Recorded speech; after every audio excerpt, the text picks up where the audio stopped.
I have always known that in my own family I am an outsider. Although I am 23 now growing up, I could never get rid of the sensation that my parents considered my younger sister Lisa to be the hub of the universe. Lisa is 18, and to my parents, she was nothing less than a miracle.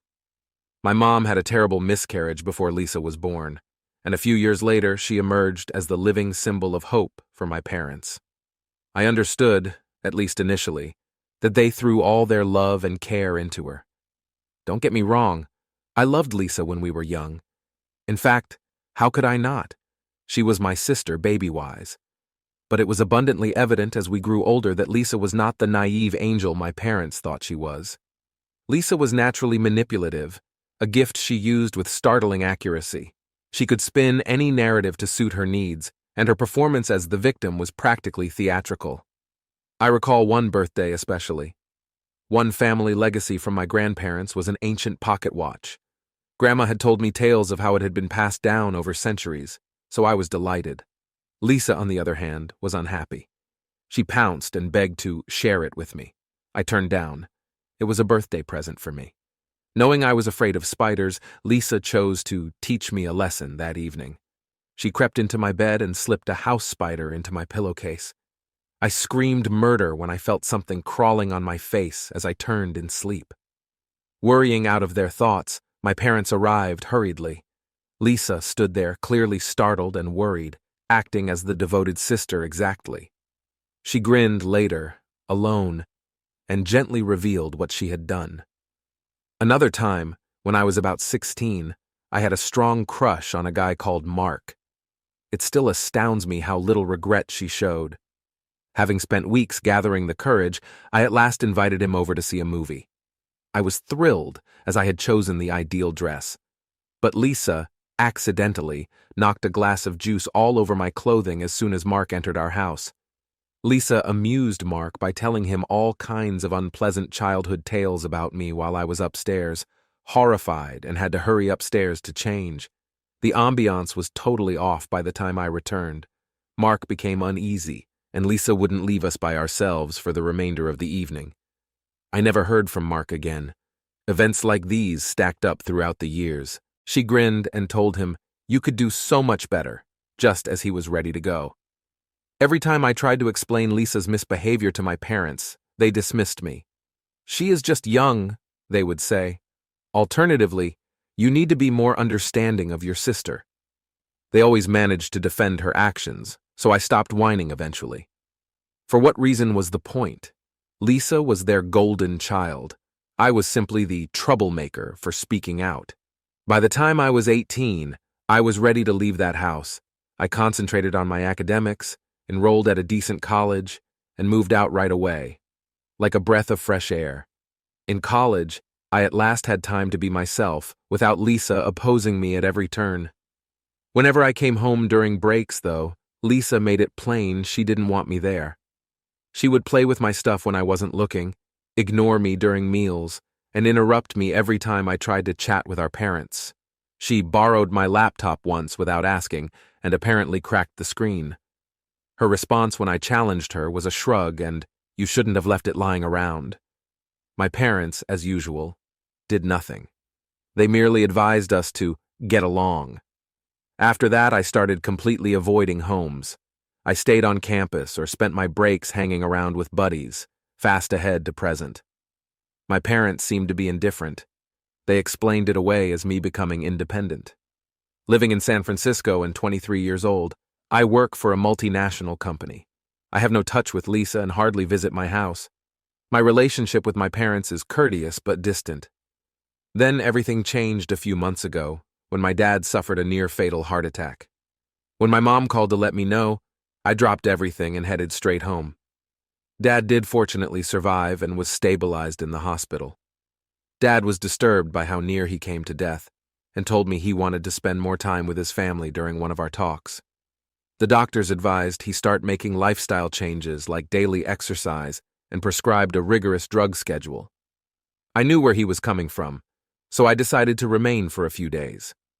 He said he felt fortunate to have been given a second opportunity, and he didn't want to waste it. I had no trouble, as my employment lets me work from wherever. But Lisa? She was not pleased to have me back in the house. Dad proposed a family trip one morning during breakfast. "It's been years since we all went somewhere together," he added, his voice full of enthusiasm. I first hesitated. Spending a lot of time with Lisa did not particularly excite me, but I agreed, understanding how much it meant to Dad. Lisa, on the other hand, seemed more like she would rather eat nails than travel with me. She couldn't exactly turn down Dad's proposal, though. He made all the preparations and booked lodging and airfare. I checked everything was in order and asked for time off from work. Lisa had other ideas, but I was resolved to maximize this trip for Dad's benefit. When we got to the airport, I discovered my flight had been canceled and felt perplexed and angry. Dad insisted he had paid for and reserved all 4 tickets. Hence, we visited the airline desk to find out what occurred. I looked at Lisa and realized only my ticket had been revoked. That sly smile I had seen so many times before was there. I confronted her right then and there. The same smile she wore when she hid the spider in my pillowcase, when she wrecked my date with Mark, and every other time she had done one of her antics. "You did this, did not you?" "Your sister would never do something like that," I said, raising my voice. Lisa just stood there grinning like the cat that grabbed the canary. My mother jumped to Lisa's rescue, then Dad spoke to try to cool things down. "It's most likely only an airline error," he remarked. "Let's not point fingers." I was astounded. There were no other flights that day, and the thought of flying alone the following day seemed meaningless even now, with all the evidence pointing to Lisa. They refused to see her for who she really was. Dad hesitated, proposing they might postpone the trip and reschedule. But then he started talking about how long it had been since he had gone on vacation. Lisa had made it plain she did not want me there. Mom said, "You travel so much for work anyhow. You're not really missing out." Their comments stung. They seemed to be requesting permission to leave without me. I headed back to San Francisco, resolved to put the whole event behind me. "You're welcome to go without me," I said, my voice icy. They didn't fight. And just like that, I was left standing alone in the airport as my parents and Lisa boarded their flight. Little did I realize, though, that Lisa's golden child status would mark the start of her trip toward death. I urged myself to let it go when I returned to San Francisco following airport abandonment. This was simply another chapter in the lengthy, tiresome narrative of Lisa being Lisa. Having previously missed work, I decided to treat it as a staycation. I caught up with some friends, dug into some novels I had been intending to read, and spent my days seeing the city. But no matter how much I tried to divert myself, I couldn't get rid of the sense of exclusion. I was not on this family trip with my parents and Lisa. It was the idea of the trip, not so much about missing it itself. Lisa had once more contrived the circumstances, and my parents had let her. Every now and then, my parents would video call me from their trip. I could hear laughter, see the gorgeous backdrop, and see them smiling as though everything were wonderful. They seemed to hardly miss me at all. A few days into their trip, I woke up to multiple missed calls from my mother. In a sense, it was simply another reminder that I had always been on the outside observing. My belly plummeted. When I called her again, she answered nearly instantly. My initial worry was that something had happened to my dad. His health was still delicate, and I worried about him frequently. Her voice shook, and she sounded more upset than I had ever heard her before. "Is Dad okay?" My pulse pounding, I asked. "He's fine," she added hurriedly. "But something has transpired. Something horrible. My parents discovered my dad's heart meds were vanishing. A couple tablets would disappear every day. They first considered perhaps Dad had lost them or had taken an additional dose by mistake. However, it soon became evident that someone was purposefully taking them. They thoroughly examined their hotel room from top to bottom, but discovered no tablets. Desperate at last, my mother went to Lisa's room to borrow some sunscreen while she was away. Tucked away in Lisa's bedside table were all of my dad's missing meds. When my mom told me this, I was stunned, but not surprised either. For years, I had personally observed Lisa's harshness and knew she was capable of horrible things. However, this is what? This exceeded all I could have dreamed of. "Have you seen her yet?" I asked. My mother replied, her voice quivering. No, she added. We have no idea what to do. Your dad is quite sad. We don't want to create a scene, but we cannot just ignore this. I advised her to wait until they returned home before confronting Lisa. You have time to digest this, I advised. My mom consented, but I could tell she was straining to keep it together. Later that evening, I got another call, this time from my dad. If you confront her now, she will just manipulate the issue and make you doubt yourself. I stopped as his voice shook and he sounded totally despondent. Lisa's been arrested, he added. What? Apparently my parents had faced Lisa after all. Unable to keep it in anymore, they insisted on finding out why she had started the drugs. As Lisa, she erupted. Her wrath was largely directed at my dad. She began yelling at them, tossing objects and hurling insults. She said he was responsible for distorting their family dynamic by inviting me in the first place, so destroying the holiday. The situation grew so rapidly that someone at the hotel phoned the police. She even informed them she would make them pay if they continued seeing me. Lisa refused to cool off and began screaming at the cops when they came. My parents were terrified when they brought her into custody. Lisa came free 24 hours later, but damage was done. Not only that, but when they got back to the hotel, they found missing passports and wallets. It didn't take long to find out who was behind it either. For the first time in my life, my parents recognized Lisa for who she really was. When my mom contacted me again, she was a wreck. Lisa had concealed their passports and taken their wallets in an act of petty revenge, leaving them trapped in a distant country. She added, weeping, "We have no idea what to do. We are stranded here without money or ID. Her doing this to us is unbelievable." Hearing her like that was confusing. I felt vindicated in some little measure. I had attempted to caution them for years about Lisa's manipulating actions, but they never listened. Now they were at last paying for their unbridled favoritism, yet at the same time I felt sorry for them. I reassured them not to panic. They were terrified, overwhelmed, and totally out of their depth. "I'll forward money to Western Union," I said. "You must, however, locate your passports. She most likely hasn't destroyed them, she just wants you to suffer." After that call, I couldn't stop thinking about how things had turned out. Lisa had always been supported by her parents, who had also always dismissed my worries and explained her actions. A few days later, my dad called to let me know they had located their passports. I wondered if this would finally be the turning point, whether this would finally make them see how wrong they had been. Lisa acknowledged where she had concealed them after being threatened with another police call. Though things were far from settled, my parents managed to schedule a journey home. The day they returned, they called me once again. Like she had aged 10 years in the space of a week. My mother sounded tired. "We need to talk about Lisa," she began. My parents were eager to listen for the first time in my life. My parents shook when they got home. Thanks to Lisa, the trip meant to honor my dad's second chance at life had become a horror. My dad called me the day after they returned. For the first time, my parents had been obliged to see what I'd been trying to tell them for years. Their miracle child wasn't so remarkable after all. "We need to talk about Lisa," he continued, his voice subdued, almost broken. I wasn't sure how I felt. I could hear the anguish in his voice, so on one hand I wanted to tell them, "I told you so." When I got on the video call with Lisa, she looked absolutely exhausted. My parents were at last learning just how far her manipulations stretched. My dad looked like he hadn't slept since they arrived home. My mom remarked, her voice shaking, "She's out of control."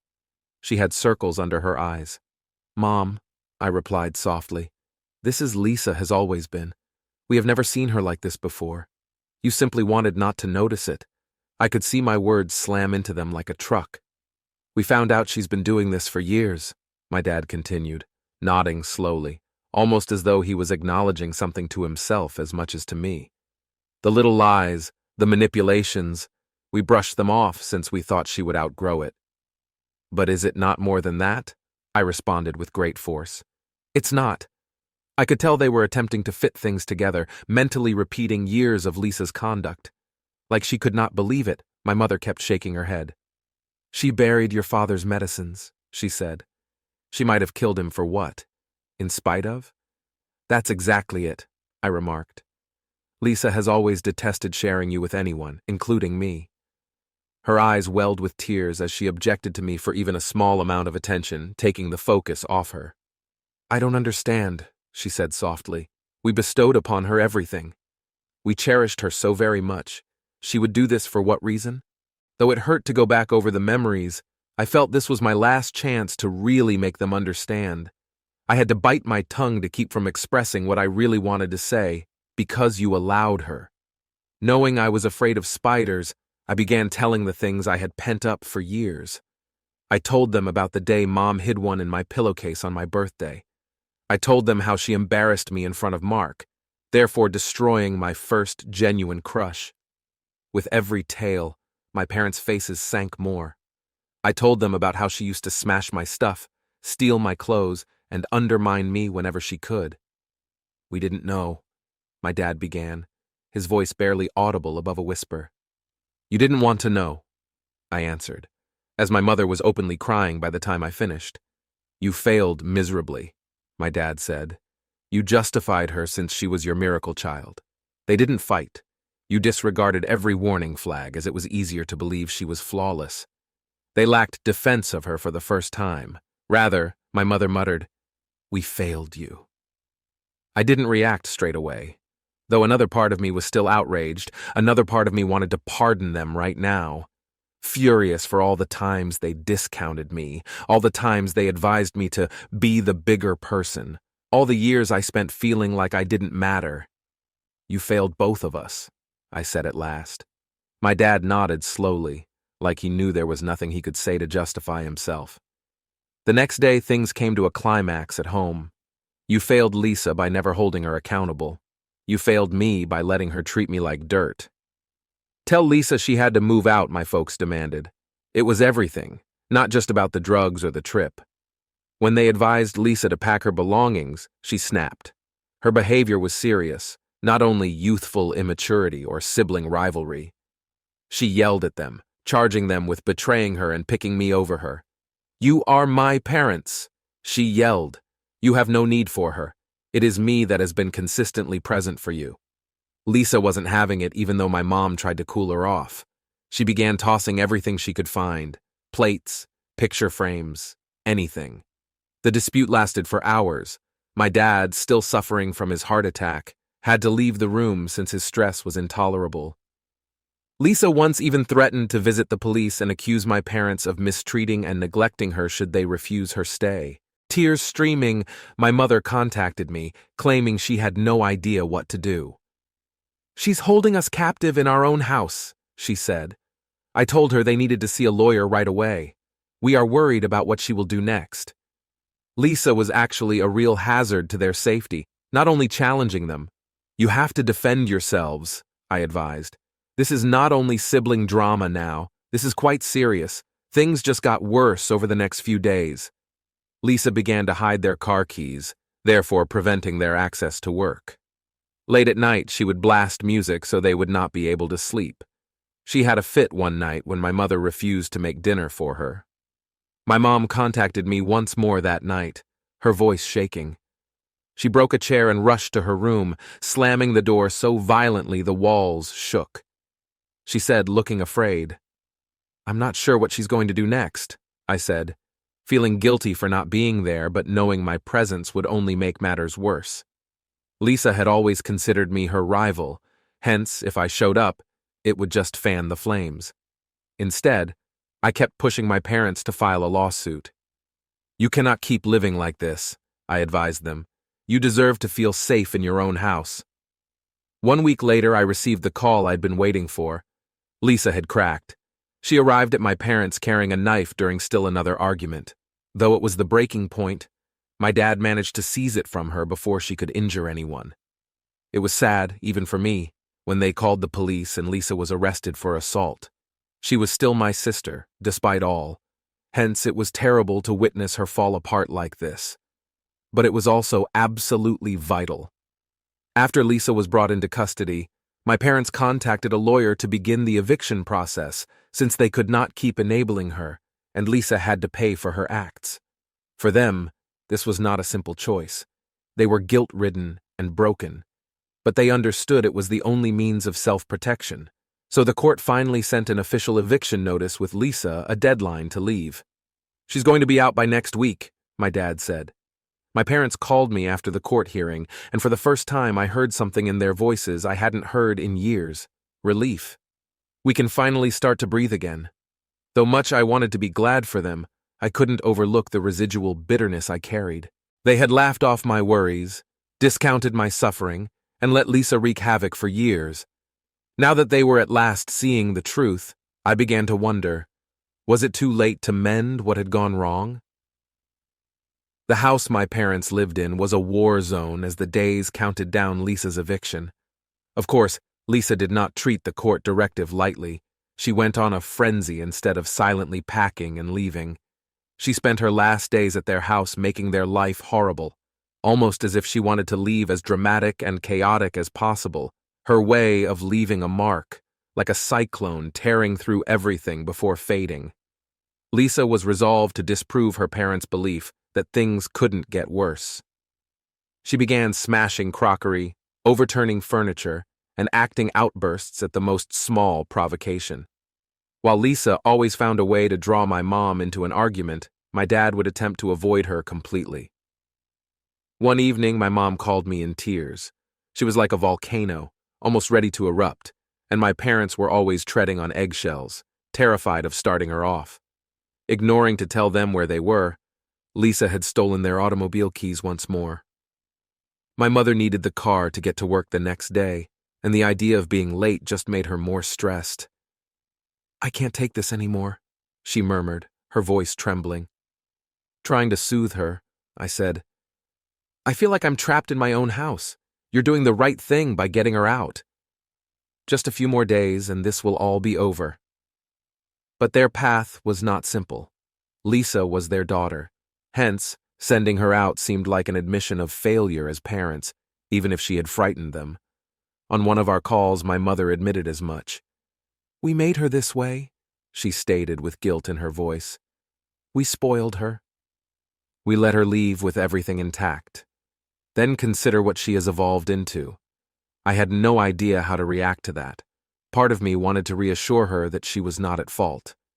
Actually, though, Lisa had been shaped into who she was in part by them, and now they were at last paying the cost. The day the eviction was scheduled arrived earlier than anyone had anticipated. Hoping Lisa would depart peacefully, my parents tried one more last conversation with her, but Lisa accused them of betraying her and of choosing me over her. She was not interested in heart-to-heart. Trying to guilt them into allowing her stay, she screamed every slur she could conceive. "You're tossing your own daughter out on the streets!" she exclaimed. "What kind of parents do you have?" Usually the one defending Lisa, my mother broke down in tears, but my dad insisted on it. "You have left us no option," he continued, his voice calm but worn. "You need assistance, Lisa. And if you are still living here, we cannot give it to you." Lisa showed little interest. She burst from the house, slamming the door so forcefully the windows shook. For the first time in months, my parents had their house to themselves. She hardly bothered packing most of her stuff. She just grabbed a backpack and departed. But the stillness was weighty, loaded with all that had happened. My mother called me that evening. It was not consoling, her voice barely above a whisper. She sounded delicate, like one word could break her. "She's gone," she murmured. "But it feels like a victory." "It's not supposed to," I informed her. "This is not about either winning or losing, it's about keeping ourselves secure." She nodded, but I sensed she wasn't persuaded. "Do you suppose she will be all right?" I wanted to say yes, that Lisa would find her life turned around and handle things. She asked, but I knew nothing about that specifically. None of us did. "I believe she will have to deal with the fallout from her actions," I remarked gently. "And maybe that's what she needs to ultimately change."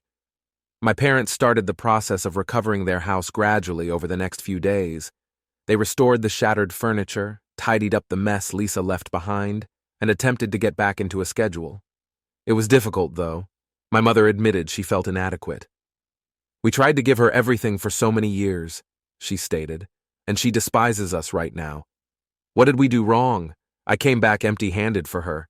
Actually, nothing one person had done had led to this position. Lisa's personality, their favoritism, and the lack of responsibility combined to create this. Though at least Lisa was beginning to realize the reality, it was not something that could be corrected overnight. My parents went to San Francisco to see me a week after Lisa left. Their method of starting over was to keep some distance from the turmoil. When I brought them up at the airport, they appeared worn out but relieved. Holding on longer than she typically did, my mother gave me a firm hug. She said, "Thank you for letting us stay." "Of course," I answered. "You're always welcome here." Over the next few days, we hung about a lot. We ate long dinners where we discussed everything but Lisa after I brought them to some of my preferred locations in the city. One evening, when we were sitting in my apartment, my dad opened up. It seemed like we were reconstructing our connection from the ground up, and for the first time in years, I felt like they were really recognizing me for who I was. "We owe you an apology," he said. "For what?" "For not believing you," he added, even though I already knew the response. "For all those years we turned aside what you were telling us about Lisa." Tears in her eyes, my mother nodded, saying we were actually helping her rather than shielding her. "You have always been the strong one," she added. "We withheld the credit you were due. And we really apologize for that. It was a mixed bag event. On one hand, I felt validated since at last they were appreciating the suffering I had gone through. On the other hand, it did not remove the years of hurt." "I appreciate the apology," I added gently. "But I will need time to really forgive you. We cannot solve this overnight." They nodded, both clearly regretful. "We will do whatever it takes," my dad declared. "We just want things right." I felt for the first time in years that we shared this viewpoint. Though it would not be simple, at least we were trying. As the days passed, we began to talk about Lisa once more. "She's our daughter," my mom replied, acknowledging that her parents still felt accountable for her despite all. "We can't just abandon her." "I'm not saying you should abandon her," I added. "She cannot be let back into your house, though." They agreed, but I could tell it was not a simple choice. She is not safe, for you or for herself. Before they left San Francisco, we devised a strategy, and they were still hoping Lisa would transform into the person they always thought she was. My parents would try to get in touch with Lisa and support her in looking for therapy, counseling, or something else. But they would do it from a distance. "She needs to want to change," I advised them. "You cannot make her do anything." It was challenging conversation, but it felt like progress. "You also don't have to let her pull you down with her." My mom held me firmly once more as I dropped them off at the airport. My parents were putting themselves first, and it was a positive move. "Thank you," she remarked, "for everything." I watched them move through security, conflicted. Though a lot of work remains to be done, for the first time I felt as a family that we were headed forward, as a family, after my parents left San Francisco. It wasn't ideal. Years of favoritism had left a residual sting from the times they had picked Lisa over me, from the many times I had to bite my tongue. But I felt as though my parents were seeing me at last, first in my life, not only as the other daughter or the difficult one, but as their child, someone who deserved their attention, care, and love. Simultaneously, there was no avoiding the storm building back home. Lisa may have left their house, but her shadow still hung over them. She was temporarily living at a friend's house, but she was not silent. My mom contacted me once more 1 week after my parents got home. Her voice sounded steady but exhausted. "She's still making things tough for us," she continued. "What's she doing now?" Already bracing herself, my mom sighed and added, "She's calling us constantly, leaving these long, angry voicemails. She is apologizing 1 minute and then yelling about how we have destroyed her life." I didn't know what to say. I also don't know which version of her is real now. Lisa's conduct had always been irregular, but it seemed like it was spiraling even more out of control. "Do you think she'll try to come back?" My mother hesitated. I inquired carefully. "I'm not sure." She trailed off, and I could hear the anxiety in her voice. "Your father and I have made it plain. She is not welcome here unless she receives assistance. That's why I brought up the mental health evaluation once more." I realize you can't compel her to get therapy, I continued, but maybe there's a way to encourage her. She obviously needs it. We have been considering that, my mother said. Lisa, though, does not believe she is flawed in any way. She believes us to be the issue. She's not going to change unless she wants to, I stated gently. But it doesn't mean you have to let her pull you down constantly. You have done everything you could. My mother went quiet for a long period. She mumbled, "It's hard to let go." At last. I knew where she was coming from. Lisa had wounded me, but I could not understand what it was like to be a parent and witness your child grow into someone you did not know. Years of considering Lisa as their miracle, their second chance had been squandered by my parents. Letting go of that vision felt like losing her all over once more, but simultaneously I realized they couldn't continue living in constant fear of her. By evicting her, they had already gone one step. They now also needed to guard their emotions. You can still love her without letting her control you, I urged. You can still hope for the best without sacrificing your own peace. My parents really tried to create limits in the next few weeks. When Lisa started screaming, they stopped picking up calls and only spoke with her via text.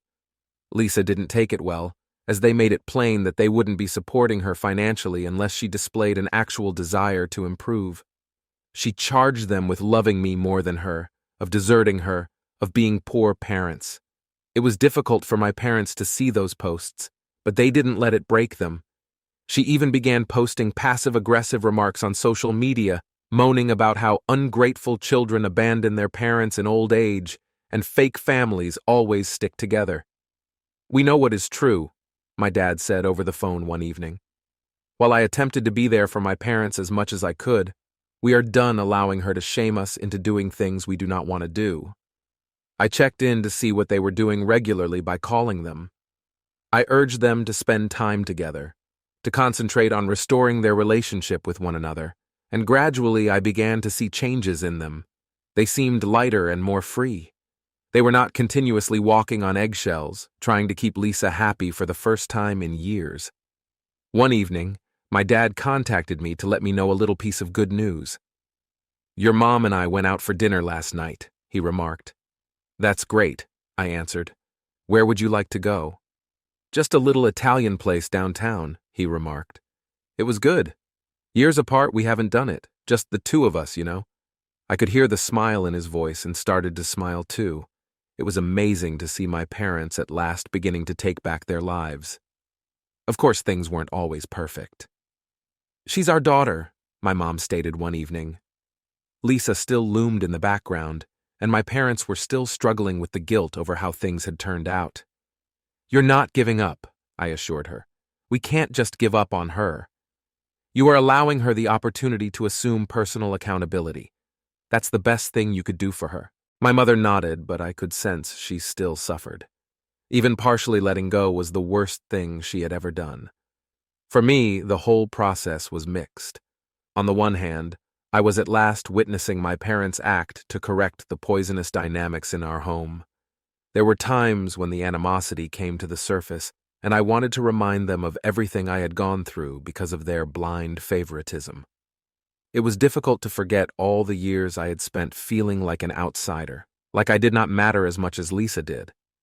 But I realized it wouldn't help anyone, not me, not them, and most definitely not Lisa.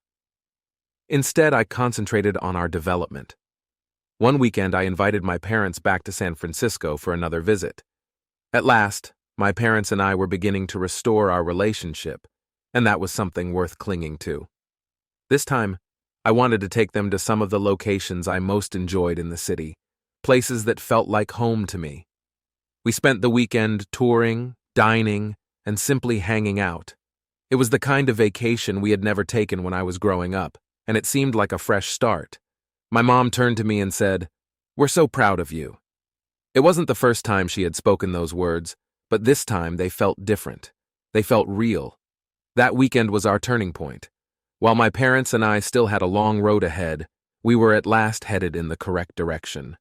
Regarding Lisa, she was still out there, still enraged, still refusing to own her acts. All we could do was hope that one day she would recognize the damage she had done and that she would choose to change. In the meantime, I was learning to let go of the past. Neither my parents nor I could mend it. It was not simple, and it did not happen overnight. But I felt a little lighter with every stride ahead. For the first time in years, I felt as though my family and I had the same vision.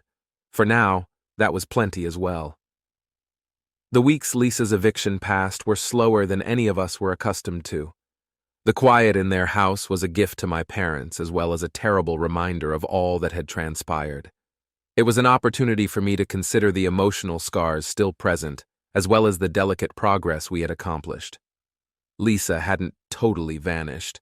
She was still lodging with a friend, but she made sure to remind everyone she left without being done with her tantrums. "She's saying we abandoned her!" my mother groaned on one of our talks. Lisa was still spewing passive-aggressive rants on social media, grabbing every chance to play the victim. "She's twisting the story," I responded.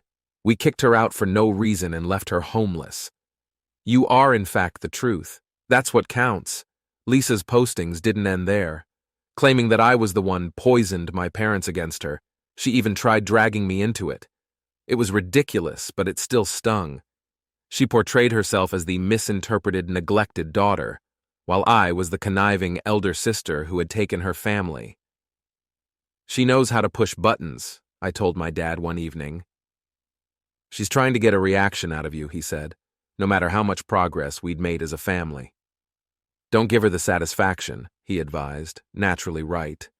Talking to Lisa would merely fan her fire. It would not solve anything. Meanwhile, my parents were negotiating their conflicting emotions regarding Lisa. One could say they were glad to have their house back and their peace of mind restored. Conversely, they couldn't stop blaming themselves for the way things had turned out. "We failed her," my mother remarked one evening. "We gave her everything, but we neglected to provide her with what she truly needed: boundaries, responsibility. And now consider what she has evolved into." "You did the best you could with what you knew at the time," I said to her. "And right now you're aiming higher. That is all anyone can ask for." My dad nodded in accord. "We just want things right," he added. Reaching Lisa and hoping for a sincere reconciliation proved more difficult than that. "She refuses to talk to us unless we apologize," my mom remarked. "Apologize for what? She is not ready to hear what they have to say or take responsibility for her actions." Already expecting the response, I questioned, "For kicking her out," my mom answered. "She thinks we're the ones in the wrong," I said, feeling a familiar irritation swelling up. "You cannot apologize for establishing limits," I added. "You did what you had to do to protect yourselves," my mother replied softly. "I know," she answered, "but it's challenging. She is still our daughter." My parents were trying to strike their equilibrium since the line separating clinging hope from letting go was thin. They yearned for Lisa to be the person they had always thought she would be: changeable. "She needs help," my dad said on one of our calls, realizing he couldn't continue allowing her destructive conduct. "Real help. But we don't know how to get through to her. You can't force her," I reminded him. "She has to desire it for herself." It was a tough pill to swallow, but my folks were beginning to come around. No matter how much they wanted to save Lisa from herself, they were powerless. Regarding me, I was learning to negotiate my own mixed emotions regarding Lisa. Part of me wanted to approach her and call her out for all the suffering she had brought about over the years. Still, another side of me knew wouldn't change anything. Lisa wasn't ready to hear the truth, and I wasn't ready to give my piece for the sake of a confrontation that would only lead to further turmoil. Instead, I concentrated on improving my connection with her parents. I wanted to meet them halfway. One weekend I invited them back to San Francisco for another visit. They had been genuinely trying to restore the trust lost over the years. It was a lovely day, and for the first time in a long time, my parents seemed really calm. I had scheduled a vacation to Napa Valley, where we could spend the day exploring vineyards and savoring the serene surroundings. "I never thought we would get here," my mom remarked as we sat under the shade of an oak tree. "Neither did I, but I'm glad we did," my dad said, lifting his glass. Sipping wine and laughing about old family memories felt like we were finally starting to heal. "Here's second chances." That weekend represented a turning point for us. My parents and I were learning how to appreciate one another's company, free from Lisa's shadow. Naturally, there were still tense times. We were building fresh memories free from the weight of the past. Lisa worried my parents most of all, and every time her name came up, I felt a stab of bitterness. As the weeks stretched into months, Lisa began to fade into the background of our lives. But we were learning to negotiate those times with honesty and compassion. She was still out there, still furious, still not owning her actions. One evening, as I was sitting on my balcony watching the sunset, my mother called me. "I just wanted to say thank you," she said. "For what?" "We knew one thing for sure. We could not go back to the way things were," I asked. "For standing by us," she answered. Her words really impacted me, and I felt a lump in my throat for not giving up on us even if we did not deserve it. "I didn't stand by you because you deserved it," I said. "I loved you, thus I stood by you, and because I wanted to believe we could go through this together." "We're so lucky to have you," she added gently. "No," I answered, my voice firm. "We're lucky to have each other." At that same instant, I understood something crucial. Forgiveness is about choosing to move forward rather than about wiping out the past. Regarding Lisa, her tale was not finished. My parents and I were choosing to proceed one step at a time. But writing her next chapter was not under my purview either. That was up to her. All I could do was hope one day she would summon the will to confront her own issues, and I would keep creating the life I deserved, with or without her in the interim.